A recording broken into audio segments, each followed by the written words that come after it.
Welcome back to Fast Track.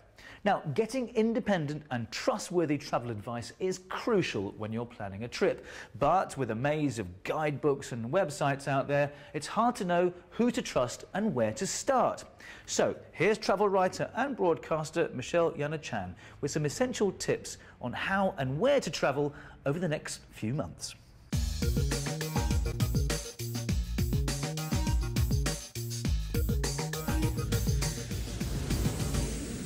Hello, I'm Michelle Yana-Chan and welcome to Fast Track's Insider Guide, a host of hot tips on where to go over the coming months.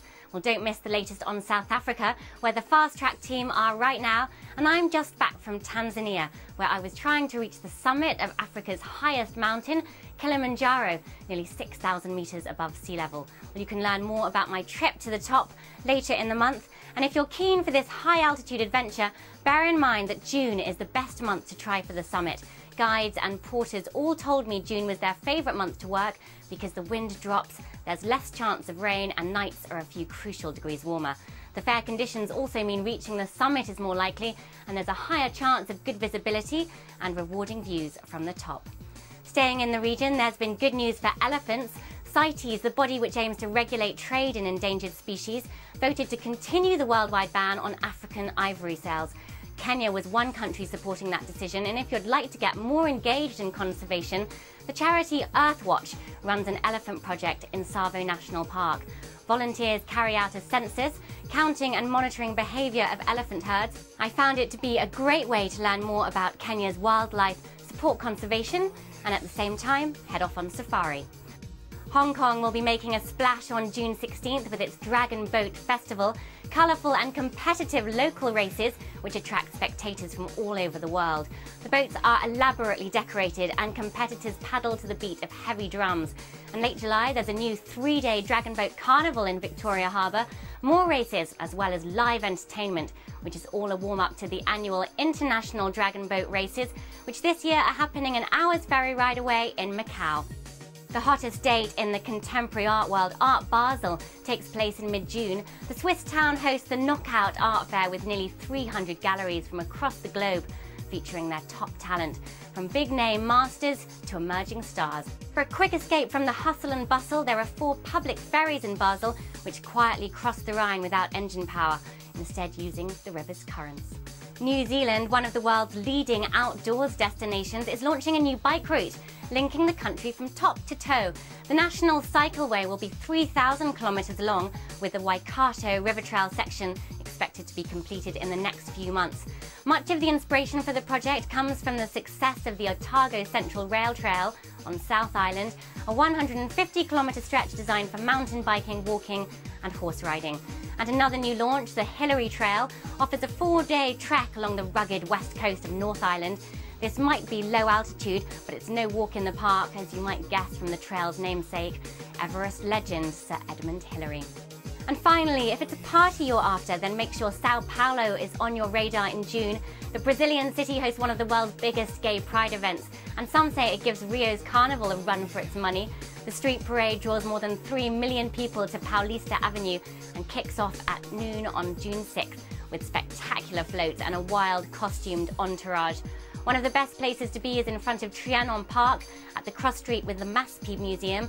And if football's more your idea of a party, don't miss a game at Pacaembu, the city's stunning Art Deco stadium. Tickets are cheap, and for most matches you can just turn up on the day. It'll be football fever around then, as that's when the World Cup kicks off in South Africa. Remember, in 4 years' time that'll be happening in Brazil. Now if you miss a game, visit the Football Museum at the stadium and note it's closed on match days. Thanks for checking in with Insider Guide and my top tips over the coming months. Happy travelling, and join me again next time. Thanks, Michelle, and hopefully that's whet your travel appetite for the future. Well, one destination that offers a wealth of options for the tourist, both on and off the beaten track, is Bohol in the Philippines. It's home to several iconic Filipino landmarks and a tiny creature that's on the endangered list. Carmen Roberts paid a visit to the island of Bohol to find out more. The The island of Bohol is a 2-hour ferry ride from the buzzing metropolis of Cebu, and you are soon surrounded by lush jungle and iconic landscapes. These chocolate hills have become a ubiquitous tourism symbol for the island. Legend has it they're the solidified tears of a lovesick giant. Scientists say that these 1,268 near-identical shaped hills are the result of the uplifting of ancient coral reef deposits, followed by erosion and weathering. But possibly the most famous icon is this bug-eyed creature known as the tarsier, the world's smallest primate. They aren't monkeys or lemurs, but tarsiers have their own distinct lineage found in Southeast Asia, mainly in the Philippines, Borneo and Sulawesi. It's grassroots conservation efforts like the Tarsier Research and Development Center that's trying to make a difference. Oh, fine. Okay, welcome to the visitor center. Thank you. Tourists are asked to make a small donation to enter this 8.4-hectare property, home to around 100 tarsiers. So are they easy to find, Lito? No, it's not easy. Tarsiers are rainforest animals, but in the Philippines, there's only around 3 to 4% of what once existed in terms of rainforest cover. This tiny creature can fit into the palm of your hand, yet leap 5 meters, and its eyes are 150 times larger than a human's in relation to its body size. So is it true, Lito, that they can turn their heads almost 360 degrees? Because their eyes cannot move, not like us, that they can move side by side or up and down. That's why they have to use their head, turn like that. It's like a robot.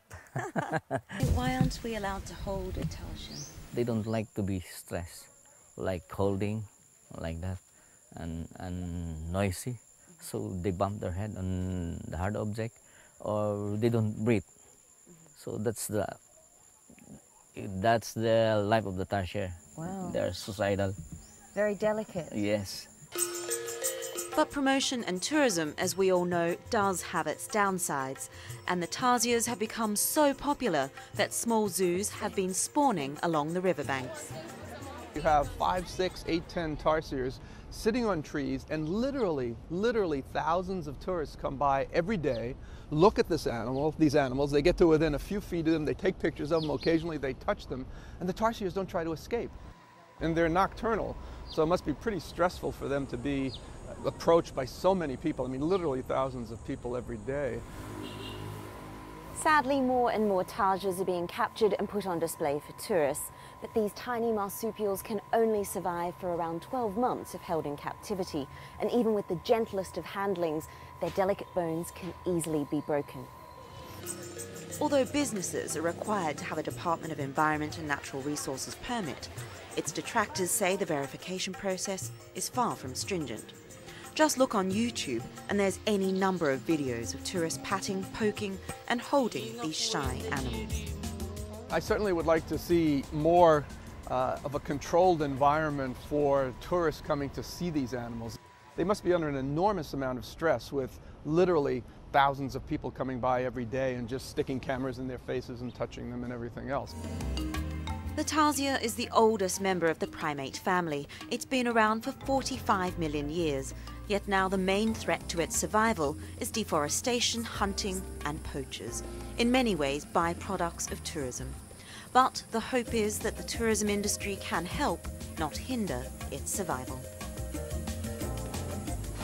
Carmen Roberts there reporting on those amazing looking tarsiers in the Philippines.